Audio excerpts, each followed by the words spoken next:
Өзбекстан гуманитардык жардам иретинде 20 тез жардам унаасын берди. Анын 8-и Ош, Жалалабад жана Баткен облустарына берилип, калганы Талас, Нарын, Чуй, Ысык көл аймагына бүгүн тапшырылды.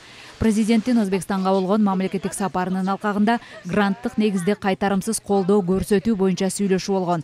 Алыскы райондорго буга чейин тез жардам унаасы болгон эмес. Алар оор абалдагы бейтаптарды жеке унаалар менен райондун борборлорундагы ооруканаларга алып келишчү.